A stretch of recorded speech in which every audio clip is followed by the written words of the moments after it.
Okay, here we go. This is episode number 83 of NoLaughTrack, Acme's podcast. My name's Justin Severson. Thanks to Circle of Heat.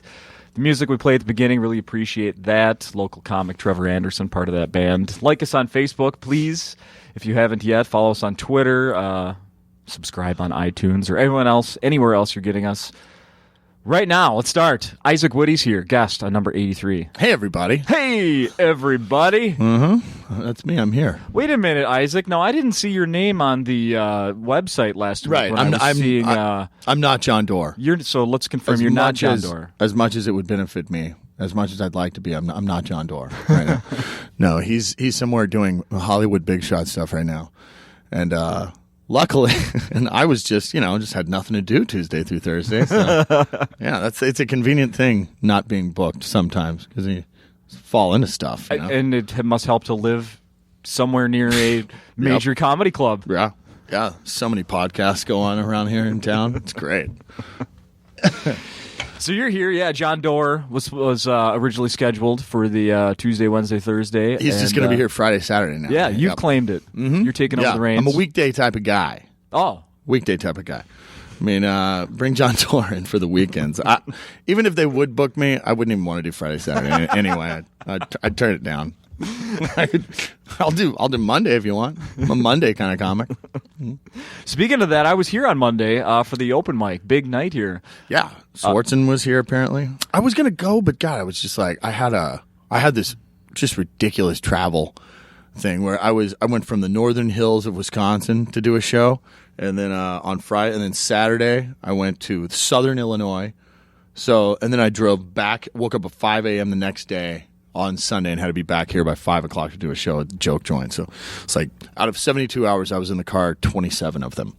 By yourself? By myself. Just mind-melting type of driving. Just there's not – when you're in the car that much, it's just like you don't even know it's real. And music sucks. Being alone, silence sucks. Podcasts, you can only listen to so many podcasts. Sure. You can't just sit and listen, like flipping around the radio, and everything is boring. The only thing that brings any contentment at all is to look at the GPS to see how much longer it's going to take, and that's even more torture. I was going to say, is that a good thing? It's awful. It's just awful. Like I used to do a ton of driving. When I would feature, I'd feature 35 weeks a year, and I'd do those monster drives all the time. Yeah. And back then, you didn't have a GPS. No, you had the Hudson map, road map. The old Ryan McNally. Yeah. And back then, the old-fashioned way I'd do it was I would look at mile markers on the map. Right. And that was the way I would torture myself. But now it's even more specific. It tells you when you're going to get there, how much longer you have, how many more miles you have to go, and it's awful. Do you do that thing though, where you can gain time? We'll give you an estimation of how hey. That said 20. I'm going to be there in 27 hours. I'm at 26 hours and 47 minutes now. Show them. Yeah. That it used to be with the old GPSs. They used to say it's going to take 11 and a half hours, and then by the time you got there, it took 9. But now Google Maps has it down pat pretty much. They really are accurate, and that sucks because you just can't beat it unless you're going 90.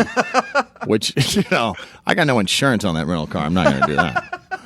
If you get rental insurance on a car, how many?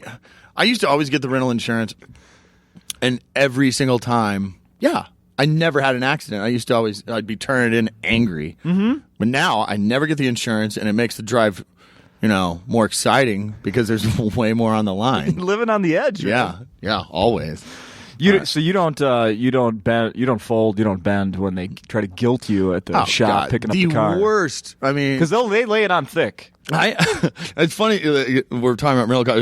The one time I did talk about Enterprise rent a car, it was on KQ. Oh, okay. And I was like, I hate Enterprise because that whole thing where they act like it's a favor they're doing for you, where we'll walk around the car with you, and right, we'll pick you up. Yeah, but all it is it's just it's a more intense way to try to talk you into insurance. That's all. Because the whole time they're walking you around the car, it's like, give us more money. How about you give us a little more money? And I hate that. And I said that on KQ, and Tom Bernard goes, well, I guess I can mark them off for future advertising. Like, you forget about that when you're on real radio. You can't, that's how they pay their bills. Right, yes. Yeah. They haven't bought any advertising since. Good, so thank you. Good. Screw them. I think I did old Tom Bernard a favor there. Yeah. Enterprise has left town. I don't know if you've heard. Good. Oh man, you do not want to be a major business conglomerate on the bad side of Isaac Witty. No sir. So how did when you got the phone call this week? Like, hey, we need you. It was. What were you doing at that point? I'm curious. I was. I just finished driving. I just finished an 11-hour drive day, and I begrudgingly I was like, oh God, who would be calling me? And it was Acme, so that was good. I was happy to get that call.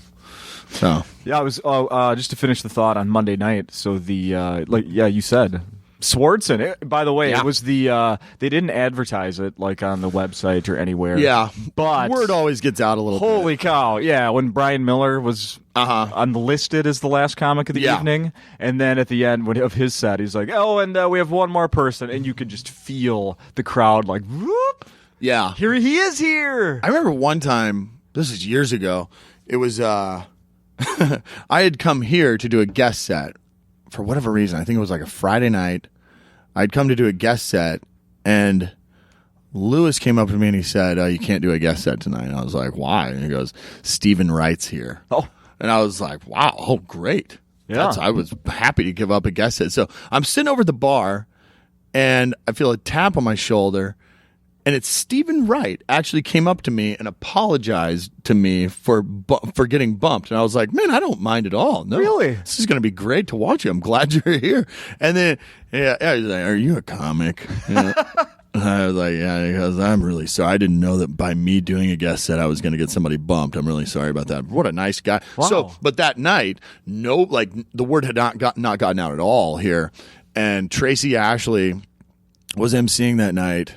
And I remember all its intro was she finished her set, and then I remember she goes, like, I think she was told to not make a big deal about it. So all she said was, your next comic is from Boston, Massachusetts. Let's hear it for Stephen Wright. And it was the reaction of the crowd here was so fascinating because, like, I don't think most people were like, no way. And then they saw him, and then there was this feeling of like, oh my God, that really is Stephen Wright. It was a really cool moment. And then probably guys like nudging their date, like, no, you do know who that is. No, you know him. He's the not in a row guy. You know what joke I'm talking about? Yes. Or a lot of people know him from the voiceover in Reservoir Dogs. Oh, that's true. Yeah. Yeah, the radio DJ. Yeah, he was a DJ on that. Yeah. And K. Billy's Super Sounds of the 70s continues. He's been in other movies, but God, there's only so many roles you put him in, really. Yeah. Also a Boston Red Sox hat in every appearance on television. Yeah. Yeah. What's your opinion of the Red Sox? The Red Sox? Mm-hmm. I don't know. I'm not a fan of any team from the East Coast. God, I cannot stand it when people from Massachusetts, people from New York, whatever. Okay, I get it. That's your team. That's fine. But people who root for a baseball team just because, like, it's a popular hat to wear or something, and they've never been to the East Coast, or they've visited and like, oh, I went to a Yankees game and it was really neat. Like, that's why I'm a Yankees fan. Like, I just hate those people. I went to Fort Myers and visited Grandma. We went to a spring training game. I love the Red Sox. Yeah. And it's just so easy to root for those teams. My mentality is You're a huge Twins fan. Huge Twins fan. Yeah. I lived in New York for 2 years. Oh, you did? Okay. And it made me hate the Yankees even more. Really? Because their fans suck. Their fans are so obnoxious and mean. Like anytime somebody from the opposing team, like I don't know. Yeah, like a fan of the opposing team will get up to go to the bathroom and say, like, asshole. Oh. Asshole. Like there's children around, but they don't care. No. They're just I don't think it's cool to take pride in, like, yeah, it's New York. We're mean. And we're for no reason. I really don't like New York. I don't like it at all. Boston won the last World Series. Right, but that's what I was getting at.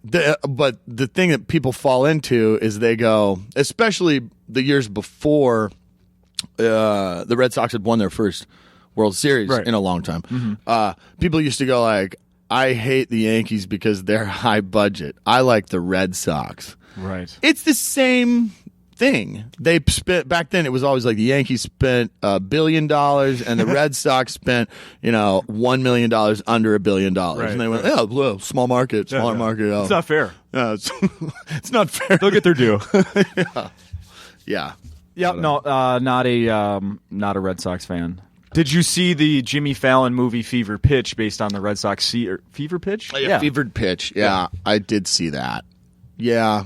Why? But see, I did I don't too. know. You know what? I ever since I was, what was that Drew Barrymore movie that came out where Whoopi Goldberg, Drew Barrymore, and it was like, what was that about? It's like, so there's a girl the girl from Weeds is Cars no, wasn't it the Driving with no, the Driving Boys? No, that's not it. It's a different movie. But there was a movie with the girl from Weeds was in it. What's her name?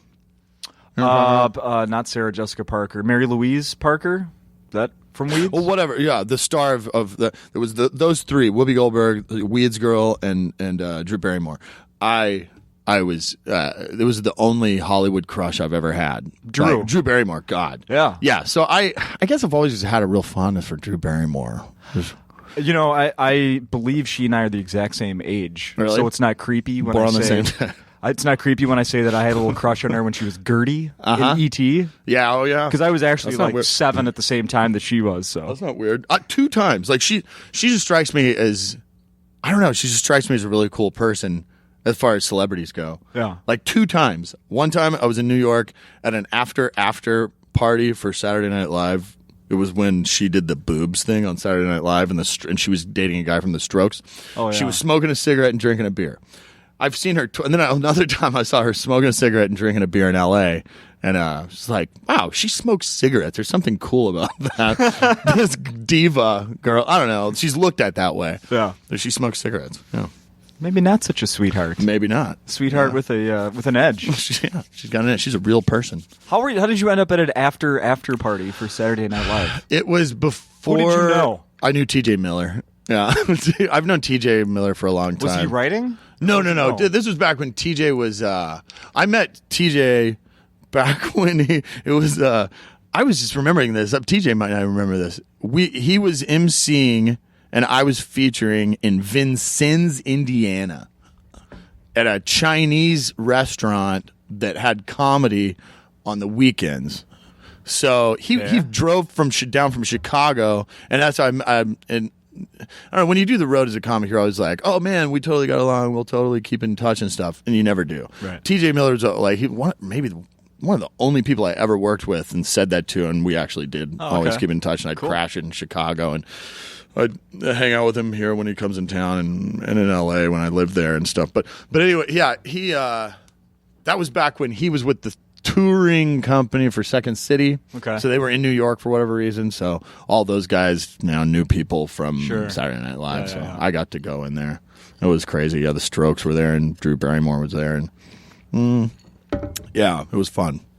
It went until the sun came up. It's something that happens a lot when you live in New York. Yeah, partying when the sun comes up. You know when to leave because it's sad because the sun is up. And you're illegally. That's in New York. In New York, it's like it's here 2:00 in the morning. The bar is closed, and that feels reasonable. In New York, they go, you know what? It's a wild town. 2 more hours. Right. But still, that's not enough. You can always find bars that are open all night long in New York, and it's just the most pathetic, sad feeling. Like, it's pretty reasonable to say, okay, law, I won't drink past 4 a.m. But then there you are, 6 a.m., you're still there. And, yeah, that's something that's pretty common in New York. And that's why I spent a lot of money when I was there. Yeah? Yeah. That was back when I was doing 70, like 2 years in a row, I did like 70 colleges. And I just blew it all. Just spent it all. I just like So you were traveling and doing colleges, but home base was New York when you could have done it from anywhere. Anywhere, yeah. It's the dumbest thing I ever did. Yeah. Was like, yeah, I live in New York. You know, it's like I totally just look. I constantly had $10,000 in my checking account, and I just spent money like it was just fun coupons. Another round on me, you know. Like I'm a college comic. I got the money, you know. And then I noticed, hey, these college shows are kind of drying up. This is like '05. Yeah. And they were kind of drying up. I was like, you know what? I had like 12 grand in the bank, but I still was living high on the hog. I'll come back around. I'll get more money, whatever. And then I moved back here, feeling like I still was rich. And I went and did my taxes. Had to pay 10 grand to the IRS. I was poor again. Owie. It's that time of year again. You're not going to get hit. You're doing better, I hope. Yeah. Oh, yeah. I'm doing better now. Yeah, but that was a rough one. Oh, that stings. Yeah. That stings. But yeah, I guess I did have fun. There were so many nights back when I lived in New York where I'd wake up the morning after I spent $500 or $600 last night just having fun. Because New York, everything costs money. Right. It's expensive. I remember the shock of the first time. I've only been in New York 2 times. I remember the first time I was incredibly shocked. I think it was 93 or 4 back then. The extra value meal at McDonald's in St. Paul, where I lived, was, like $2.99, I think, back then. Right. Yeah. And then I went to New York, and it was like $8 or $9. Like, what? How was that? Yeah, I was smoking cigarettes then, and it was just it was just so it was shocking to be like, I need to smoke because I'm so stressed out because I just moved to this new place. Right. And it'd be like it was a deal if you could find them for $8 a pack. Like that was when it was $4.50 here. Right. Well, now you would be kicked out of town if you smoked in New York. Well, is it like that now? They're not letting people smoke those e-cigarettes. Oh yeah. You know what? Lyle's does that too. One of the times I tried to quit. Yeah, I was over at Lyle's at Franklin and Lindale. Yeah. They said, "Oh, you can't do that here." And I went, "Why? It's not smoke. It doesn't smell like anything." And they go, "Oh, the reason is this is unbelievable." They said it's because sometimes those things explode. That's the biggest lie. There's no way. That's sort of What else do we use every day that explodes every once in a million uses? Yeah. My car. No more cars. Yeah. The one time it exploded, and then it startled someone. They were saying it would just pop, and it would startle people. But they didn't want people to be doing that there. So it's really silly. Turn these televisions off. They could explode. Yeah, exactly. Yeah, turn the lights off. Actually, yeah, let's do that. Everybody gets. I found that the older I get, the less funny it gets at bar close to shout, "Man, it sure is getting ugly in here all of a sudden." It's not nearly as funny as it used to be. Because where I hang out, they really are ugly people. Well, yeah. What type of? I'm always curious. People that have lived in New York, what type of living conditions did you have? Big place, little place, roommates. I had a roommate. Homeless. My roommate was Chris Jerick, a guy who used to do comedy. Well, yeah, he still does. He dabbles here and there. But it was the first place I ever lived. It was this place where you walk up the steps, and it was 2 bedrooms. But yeah, you had to walk up those steps, and in between the steps was a door. One night, I woke up to go to the bathroom. I was pretty wasted too, I think. But the bathroom was taking a right, and the stairs were taking a left. And in the darkness and a little drunk, I took a left instead of a right. Oh. Fell completely naked all the way down the steps. Busted the door open. Oh my God! It's just a startling feeling being naked and bloody and tired. Yeah. You usually have to pay for that. Yeah, I did. Yep. Stupid landlord didn't pay for it. Did someone come rescue you or find you? It was no one did. I was just laying there. I was like, well, I have to get up now. No one's coming to help. Yeah, that was startling. These stairs aren't going to reverse and carry me back up. Well, let's go back here. How did you get your start? I started in May of 1996. May of 96. Yeah. What were you doing before that? I was a kid? I was 20 years old when I started. So I right out of high school. I did I went to college just because I thought that's just what you do. Where were you living? Tulsa, Oklahoma. Oh, okay. That's where I'm from. But yeah, it was just like I didn't know what I wanted to do, and there was no comedy around. So luckily, about 2 years after, the time I always feel sorry for people like right after high school. That's the hardest time in your life, I think. Really. Oh yeah, I don't. Yeah, looking back, you shouldn't be allowed to make any decisions at that age. It's awful. Yeah, you feel lost because your whole life you're like, in seventh grade you go to eighth grade, after eighth grade, ninth grade, and now you're just like, well, now I have to make the decision. Oh yeah, and then. See, I went to college, just blew some money for no reason at community college. Ditto. Like, dropped classes and just did not care at right. all. Yep. But you just keep going because losers don't do anything with their lives. I'm getting a degree in something I don't care about, which is something I think there's got to be. I don't know. I'm not a huge conspiracy guy, but I just think there's somebody making. I don't know. It just doesn't matter. Most people shouldn't go to college, I think, but they're highly pressured to. Everyone is. Oh, I know.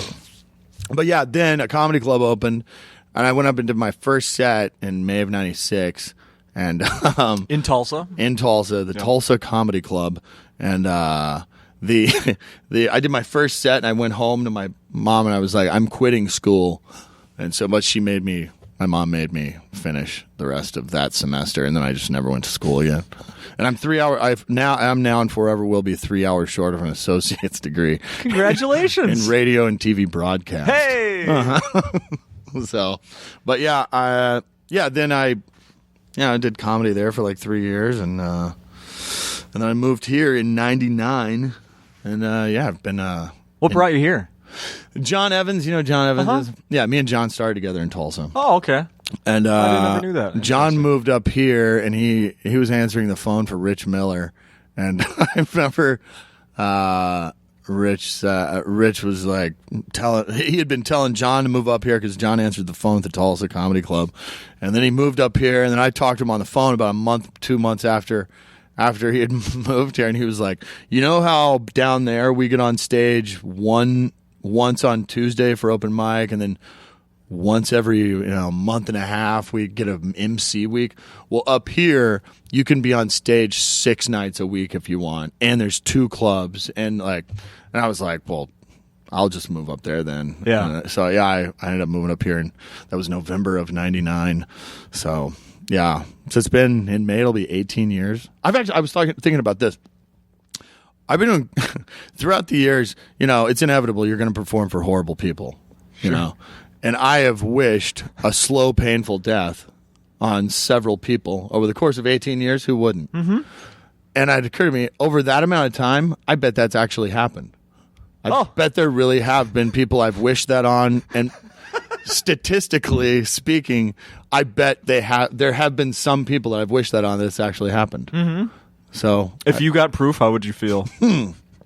I'd start wishing for other stuff. Hey, this shit works. $1 million, $1 million, $1 million, $1 million.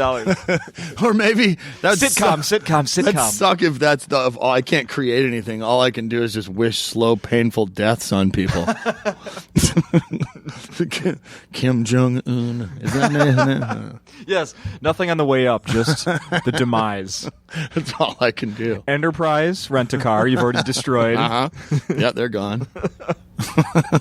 That's funny. But yeah, that's a pretty powerful feeling. Well, you're godlike. Godlike. Yeah. What? So you lived here, and now you've already mentioned that you lived in California and New York. Yeah. But now you're back here. Yeah, I went to L.A. because I was this girl. Like I broke up with her, and then I wanted to get back in. She broke up with me, and then I was devastated. And she was like, "I'm moving to New York." And at the time, I talked myself into thinking that I was moving to New York because I wanted to move to New York. No, in retrospect, I was totally chasing this girl. Sure. And that was the worst. It's the worst reason to move. Yeah. But I did that. I moved to New York for a girl, and then it, of course, didn't work out. Yeah. You know? So, but then, I was there for 2 years, and I came back here. And then after that, I moved back to Tulsa for a little while. My sister had a kid, and I kind of wanted to be around the kid. So, yeah. Then I moved to L.A. I've moved to L.A. and run out of money twice. Oh, really? Yeah, it's like in Los Angeles. It's great. I love Los Angeles. I would be there right now if I had like any kind of like steady income, But it's just so expensive. You just go out there and I've maybe even 3 times. No, 3 times I've gone out there and just watched my nest egg just go lower and lower and lower, and then like. You just, I guess I have to leave again. But I think that I really do think most open micer comics, most aspiring show business people in their early 20s to, 35, I think most of them have dad's credit card. You think so? I really do. Because I remember I would go to all the same functions some of these people would go to, and I would be like, "Oh man, I'm kind of broke," and they'd be like, "Oh, totally, me too," but they didn't have a job, and they're going to the same parties I am, but they don't have any income. Like, how are you paying? How have you been here for 5 years? Yeah, it's that's my theory. I think a lot of people are getting help from their mom and dad. No rich parents for you. I don't have rich parents. Nope, don't. My dad sells office furniture. It's not a rich man's game. So he's obviously a celebrity. Mm-hmm. Oh, yeah. Well, growing up, they were. My parents were semi-celebrities when I was growing up. Yeah, I read a little bit about that. Let's talk about that. My parents are the grandparents of Christian comedy. And, Is that trademarked? It's just known. Actually, a lot of people these days, they don't know about my parents. Back in the late 70s, up until the mid 90s, my parents, that's how they made their living. Performing at churches, church banquets, like church functions and stuff like that. But back then there were only like 3. There was Isaac Air Freight, there was Mike Warnke, and there was my parents. And maybe there were like 2 some others that were. But yeah. My parents, but now there's so many Christian comics. They're all, I don't think they know anything about it. But that's what my parents did for a long time. And then they were on a show called Gospel Bill Show. What is that? Look at anybody who's listening. Look up YouTube, search the Gospel Bill Show. I'm writing it down right now. My mom is Dirty Gertie, and my dad is T.W. Tutwater, the banker. And my mom is the Dirty Gertie. Dirty Gertie. Yeah. That's on the gospel. But it's a kids show where it teaches kids the gospel or whatever. And it's in Dry Gulch, and it's a town in the Old West. And there's every week there's something happening where the power of prayer saves the day. Saves the day. Yeah, of course. Yeah. And if there's say like a new guy in town, that guy's trying to rob the bank for sure. For sure. Or a woman. Dirty Gertie's tried to rob the bank several times. Dirty. Every time you does she question her faith? she's not a Christian. Oh. Not a Christian. No. Everyone else in Dry Gulch is, though. They are. And, well, T.W. Tutwater struggles with his need for wealth. He's a banker. Oh, of course. So, of course. It's easier for a camel to get to the eye of a needle than for a rich man to get to heaven. That's Bible scripture I'm quoting at you right there. Thank you. Then there was Fire by Night. And Fire by Night was geared towards teens. My parents were in that show too. And and that was like, geared towards teens, and it was kind of a Saturday Night Live kind of feel to it. It's all Christian stuff, though. But based on my parents' popularity on those shows, that really rocketed them up to where they were busy every weekend. So, like, me and my brother and sister, I was the oldest. I'm still the oldest. There you go. I would be Yeah, we just get left alone every weekend. It was great. At home or like at home. in the They would in the fly van? out. They would fly at home. They would just fly out of town, and every Friday to Monday, we'd just be alone. It was great. I mean, I think about the stuff that we were doing back then. Oh God, people would just never let their kids do. You were how old? You think? I was 16. Yeah. 15 years old. And my parents would go, I didn't have my driver's license, and I'm driving around my little brother and sister. They'd go, you can drive to the mall, you can drive to the store. Wow. But that's all. And then they just leave town. Yeah. Like, just to think, like, the fact that people make their kids They left wear, you the keys as a 15-year-old. as a 15-year-old kid Out of town. driving around a giant van. Yeah. Yeah. I mean, And it wasn't like you had the cell phone with you at the mall. No. There were no cell phones. No. No. The fact that I just look at these people and it makes sense to make your kid wear a helmet, but I mean, like, God, oh man, my parents not only did they not make me wear a helmet, like my parents would say things about, they're so Republican and so conservative that anytime. I remember as a kid, my parents actually making comments about, like, no, we don't wear our seatbelts. We're not going to let the government tell us what to do. Boy. Oh, boy. Oh, boy. Just way on the opposite side of parents who make their kids wear helmets today. It's against principle, man. Yeah. It's not about safety. I'm not going to be forced to do this. I'll have you know, a lot of times people die because of the seatbelt. That's right. Oh, I'll never forget when my parents were buying a car when I was a kid, and the guy gave them that whole speech. Really? When my parents were concerned about the seatbelts, the guy's like, honestly, do you really? Who really uses them? And I mean, here's the thing, guys. I was in an accident about 6 months ago, and they told me it would have killed me if I had my seatbelt on. So, it's up to you, but... That's the guy selling you the car? Yes! Wow. Yes. Huh. Okay. Well, never mind. All right. Which reminds me of another thing. My mom was telling me that, I didn't have a... I was telling you, I have two daughters. We went through the whole safety, car seat thing, whatever, in the back seat of the car. And then my mom's telling me, we didn't even have one for you. I just held you in the front seat. And she's saying that in front of my kids. I'm like, no, don't tell them. No, let's wait till they're old enough to not go like, well, why can't we? No, because I would go on long drives with my parent. We'd go on these monster drives across the nation. We had a silver van, and to keep me entertained, that not only were there no seats back there was a bunk bed that I'd sleep on. There was a rocking horse. I would be on a rocking horse in the back of a moving van going 80 miles an hour. Oh my goodness. That's how little people cared about safety. That's not that long ago. No, it's not. It's that only long about 20 years ago. Right. It's from that to what it is now is just astounding. Like how to side airbags and like kids, like parents actually bringing car seats on an airplane. That's obnoxious. That's ridiculous. Yeah. Your kid is going to die if the plane crashes. It's just going to happen.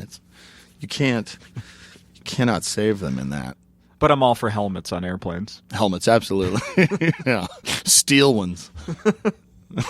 So your parents were famous, like big enough that they were getting on, like traveling out of town for these gigs. Famous in a very small circle. Okay, busy. Yes, there was enough demand. That they traveled, and it was worthwhile. They were up until 96. They were making there was like they'd go through ebbs and flows, of course, like all show businesses. But I mean, they were making airfare, hotel, $1,500 for one show, that type of thing. Now, what age were you when you said, I'm not following them in this Christian comedy?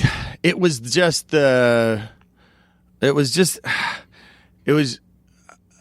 probably.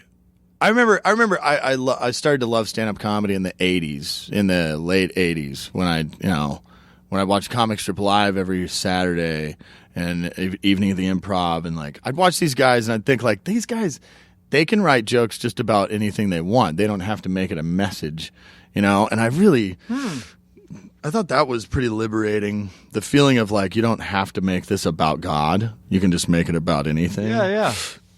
But I still, as a gift to my parents, kind of talked about this so many times. It's like it would horrify my parents if I were to be filthy. And so I'm a clean comic. Right, That's pretty much why. It's I do that for them.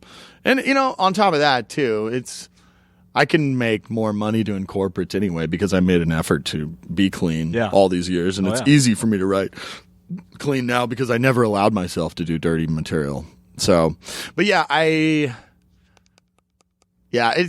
could, especially when I first started doing comedy, you could sense that there were people who were in the ministry with my parents that they'd be like, oh boy, that's got to be a rough one. Him performing in those bars, casting his pearls to the swine, But yeah, it was. They loosened up on it a lot. Yeah. Do you throw some stuff in your act every now and then that sort of like an ode? And I'm not talking about the not swearing. I mean, like like a.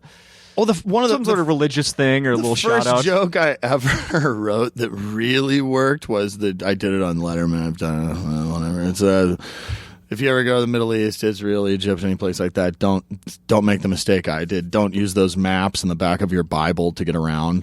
It's a joke. It makes me almost want to vomit blood to say it now because I've said it so many times. I only do it like when I absolutely have to. But that was one of the first. Yeah. That was one perfect of the example. First bits I ever wrote that worked. So yeah.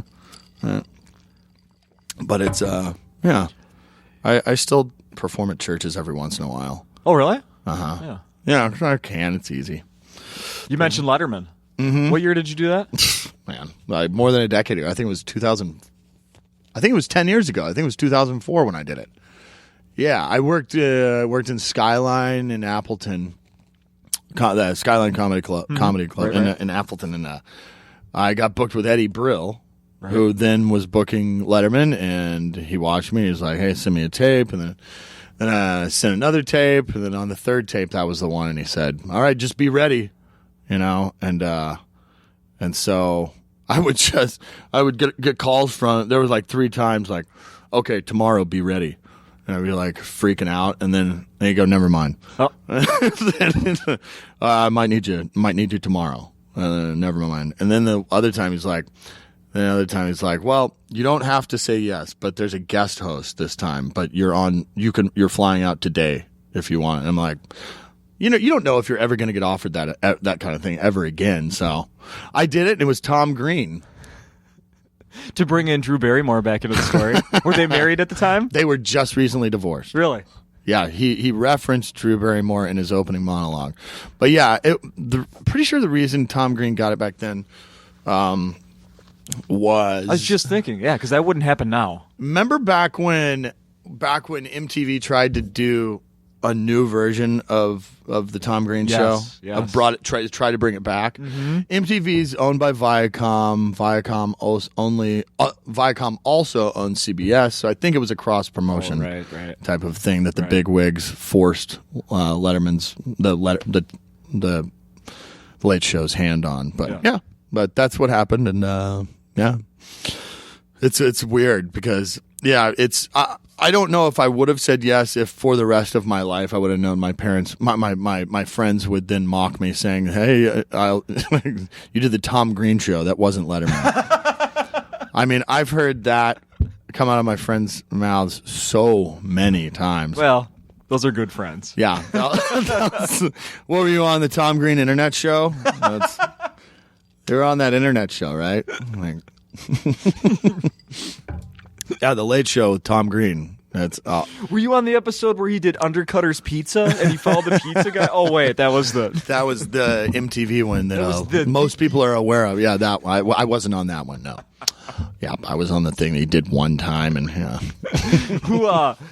Who else was on that night? Do you remember? It was. I remember. There was nobody. No. That's something you always think. Like, man, it's gonna be. What if I was on the same night as, some musician I really admire? No, it was like a hockey player who had just won the Stanley Cup. And I'm from Oklahoma. We take pride in not knowing anything about hockey and soccer. I didn't know who he was at all. I think Wayne Gretzky, by the way. I think he played for the Red Wings. Red Wings? I don't know. Then there was some girl who was on one of the spin-off Star Trek shows. And then there was acoustic vocalist, And that's that. Bobby And McFerrin, ladies and gentlemen. I did not know who any of them were. Yeah. It was a rough one. Nice. But, When was the...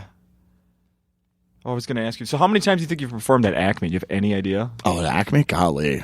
I don't know. God, that's hard to say. I was going to say 1,000, but God, maybe close to 1,000 times. Yeah. When I first moved here, this was the type of place where you really could. I feel so sorry for people that start here now because God, it's like there's 40 people out there that don't get on the list. You know? Yeah, one of my a friend of mine, I don't know why he showed up and did open mic for the first time about a year ago, and then I think came back once more and didn't get on, and then didn't again until just this last Wednesday. And I was like, "Yeah, you're not going to get on." It's just, and he didn't get on. I said, "Keep showing up, though." yeah. I mean, you have to. It's really hard to stand out in the Minneapolis comedy scene now. I'm glad that I'm kind of grandfathered in. But, nice. Yeah, it's the way it used to be was, it was like the guys back then were me, John Evans, Chad Daniels, Tracy Ashley. Gosh, who else was back then? Back in those days, the late great Eric Page. That ring a bell at all? No. He died a couple of years ago. Okay. Who else was around? Anyway, Dave Morrell was always around. Darlene Westgore was always around. Like, it was great. Like, you'd show up at, like, you never get to see Dave. You rarely get to see Dave do stand up anymore. Right. Because, whatever. But he doesn't like to very much. But it used to be, I'd see Dave on Monday. I'd see Dave at Tuesday at Knuckleheads. Like, all of us hung out all the time. It was a blast. But now it's great now. I'm not saying it's bad. It's just like, God, it's saturated. There's a lot. I think the problem with those shows like Last Comic Standing and stuff like that, it made people want to go to comedy shows, sure. But I think it made way more people want to do comedy. I think there were, percentage-wise, I think there were way more people that they didn't go like, I'd like to be an audience member. No, they went, no, I want to be that guy on stage. And I think there was something, it started something. There's so many people that want to be comedians now, it seems like, that changed about 10, 15 years ago. So, yeah. And it's coming back. It is coming back. Last Comic Standing's coming back. Who's going to host it this time? I don't know. I don't think there's been any announcement. But I don't know. It's coming back this summer. Yeah. Yeah, that's going to be interesting. I haven't heard anything about auditions or anything. I don't think I want to do it. Did you audition in the past? You know what? That's right. I was right here at this very place. It was Alonzo Bowden, Kathleen Madigan, and what's the gay guy who was a host that one? Ant. Okay. So, here we go. The time that I auditioned here, I did, it's so awkward. Like, you walk out here and there's 3 people sitting there and you're supposed to just do your act. And it's just weird. So I did like 2 minutes. I go, okay, stop. And Alonzo Bowden goes, I say yes. Kathleen Madigan goes, yes. And then Ant goes, no, I don't like him. And they went, well, it's 2 against 1, so he's in. And I was just about to go like, yay, I'm in. Ant then pulled out a thing on the table and put it on the table that said no. And apparently something that didn't even get introduced because it was just a boring aspect of the show. They didn't even edit it in the final. Apparently each of them had 1 veto for the whole day so that they could outride the other 2. And he used it on you? He used it on me. What a dick!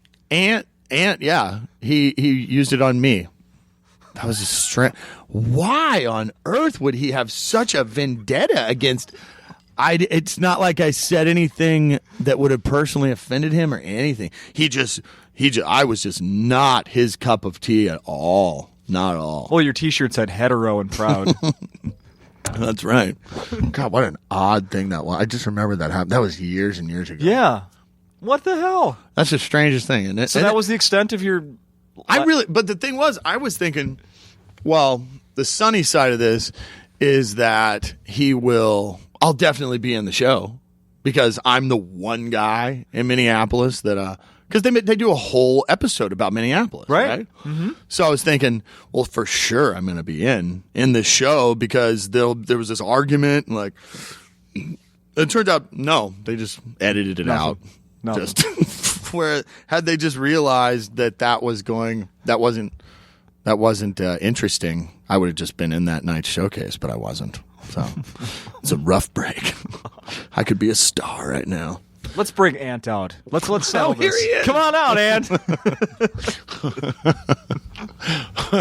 Go ahead. Each of you say your piece. I heard that guy made all of his money in. I'm not saying this to be homophobic. I heard that he got in on the ground floor of internet gay porn.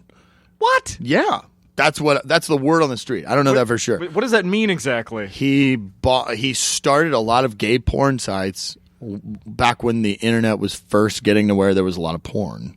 Like he got on the ground floor of it, made a ton of money, and I don't know. I've heard he's very well off now. That's what I've heard.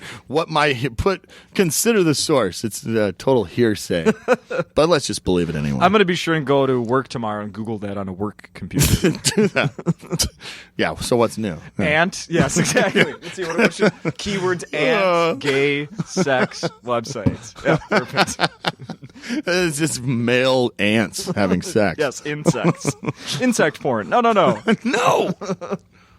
On your bio, it says you performed stand-up on Garrison Keillor's Prairie Home Companion. I'm one of the few. Then you've got to comics. be a hero of my father. Yeah. Yes. That was again that was about 2003. It was so cool. I was seeing this girl, and I was in my dressing room. I didn't know who. I was just told I'd be sharing a dressing room with the musician. His name's Mason Jennings. Oh yeah. And I was like, I didn't know who he was. But then I got in there. He sings like this. Yeah. Kind of sounds Butterfly. like Yeah. But I had always said, oh, I can't. Like me and my then girlfriend, she always played this one song, the Butterfly song, and then he's over there. He was like her and me, and he's over there playing the guitar. And she actually said to him naively, goes, "Are you playing Mason Jennings?" And he goes, "I am Mason Jennings." This is really weird. But yeah, I was on that show. It was a Valentine show years ago. Yeah, I was one of the guests on Garrison Keillor. But yeah, it was a really unique experience. Yeah, I remember the last thing he said to me was, "Yeah, we'll have you back. Maybe next time we'll do a little more give and take." It was the most awkward way he introduced me.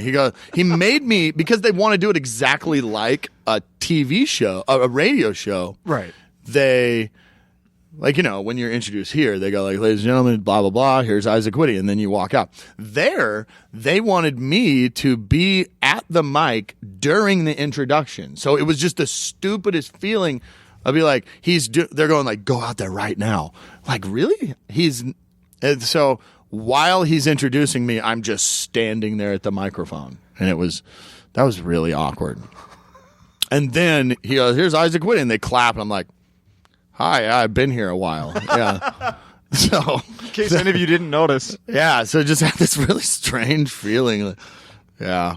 They always want to do that to you in big situations. Like these comics who go like, "I want to have a lapel mic on, for my Tonight Show set." Like, so you've been doing it with a handheld microphone your whole career, but for this really big set, you want to do it different than you've ever done it before? Why? Oh, yeah. Would that throw you off? I think so. Yeah? I think I'd always want to have a handheld microphone, at least on a stand.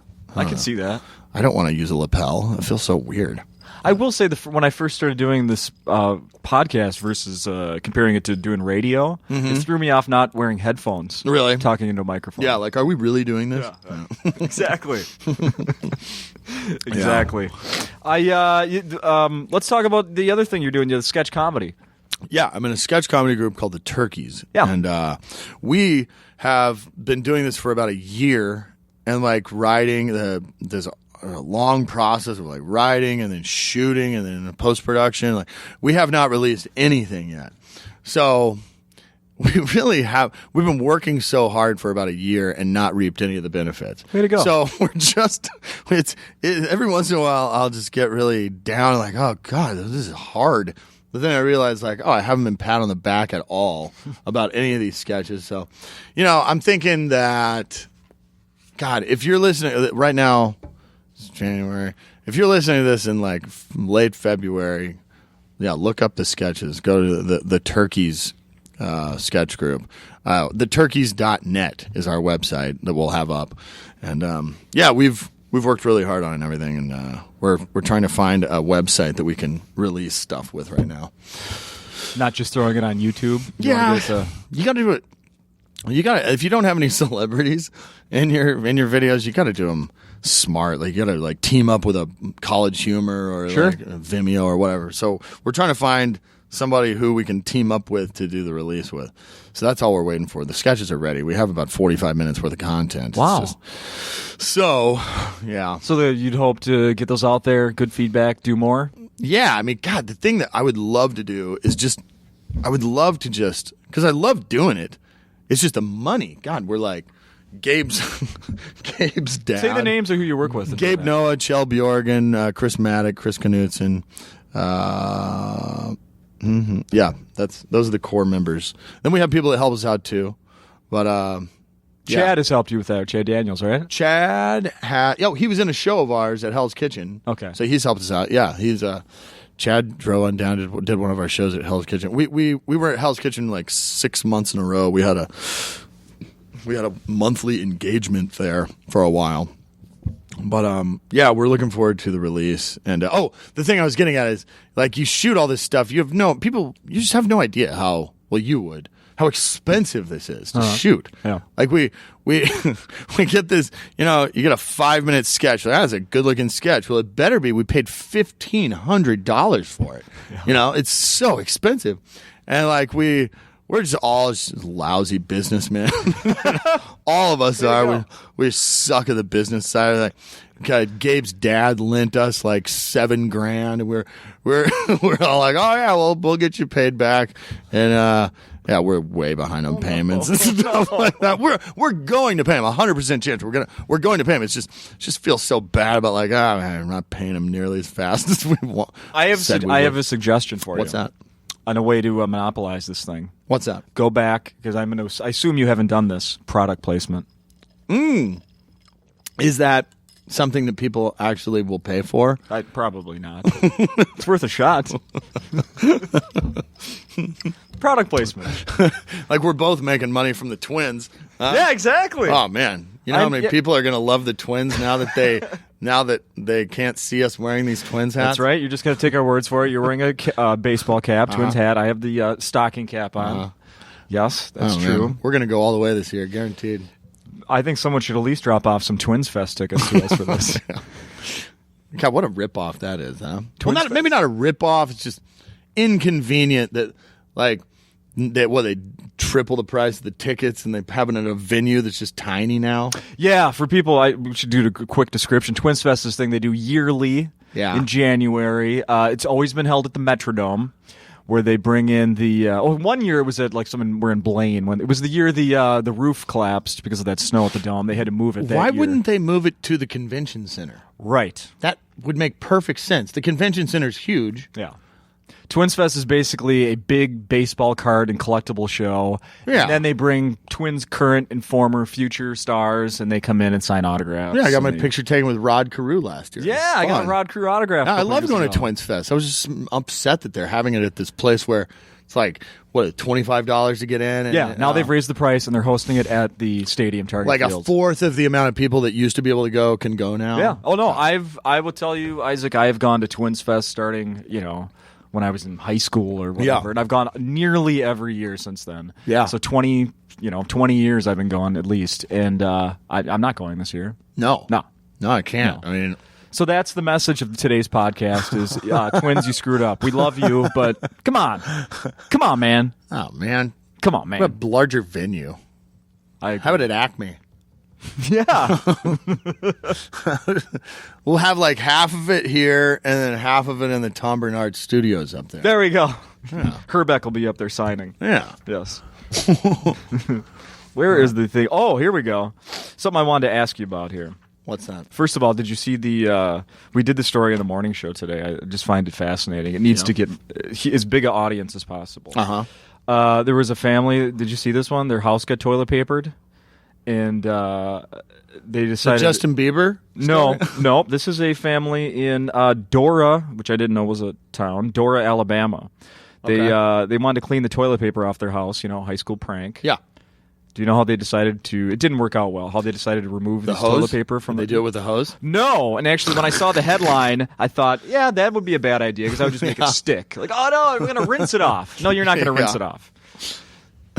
No, they set it on fire. Oh my gosh! They didn't. It was all over their house. Yes. Yeah.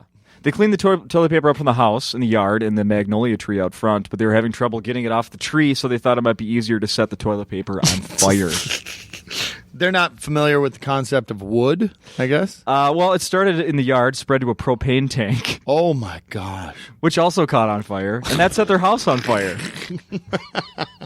I love that story. I would love to hear them, like, look, it could have happened to anybody. There's a reasonable explanation for why that happened. We set it on fire, just like anybody would. I just love them. That's probably fire is the answer to all their problems. That's how they've treated their whole life. Oh, absolutely. Hey, take out the recycling. That means set it on fire. Hey, you know what? Hey, set it on fire. Taxes need to be done. Grandpa died. Set him on fire. Are you a fan of Chelsea Handler? There's no correct answer. I like her. No. She was asked if she would commit a crime, if she could commit a crime and get away with it. What would it be? What would it be? And her answer, she was probably joking. She said she'd murder her father. Because and then it's a joke. She said there's an age demo and he's outlived it. If I could murder him and get away with it, or not murder him but euthanize him, then I would. He's not bringing any joy to anyone. If you, Isaac Witty, could get away with any crime and not get caught, what would it be? It doesn't have to be extremely dastardly. It could be something really lame. Gosh, if I know but what would it be? Any ideas? Besides wishing death on people and having it actually come true. Well, see, that's something. My fingerprints are nowhere near it. So, I'd rob a bank or something, right? I mean, no, you're just gonna get away with it. I'd rob a bank. I think I'd rob a bank, like a big bank, like a really big bank. Really big bank. Yeah, and then I'd just never work again. I don't think I'd ever do anything hard ever again. If I was super rich. These people that are super rich and they still work really hard, it just blows my mind. Like, really hard, yeah. Why? I don't know. Do you think you would get bored? If you had all the money you could handle? How could more you get than you can handle? Because you could actually do the things, you could do fun things that are like kind of like work. But the people that go, I don't know. I know someone whose parents are well off now. They're really well off because his father just worked like crazy his whole life.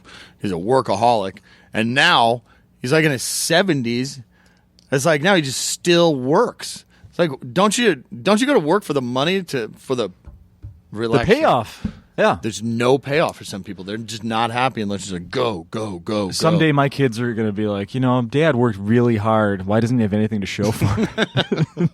Because of you. Why is Dad still renting?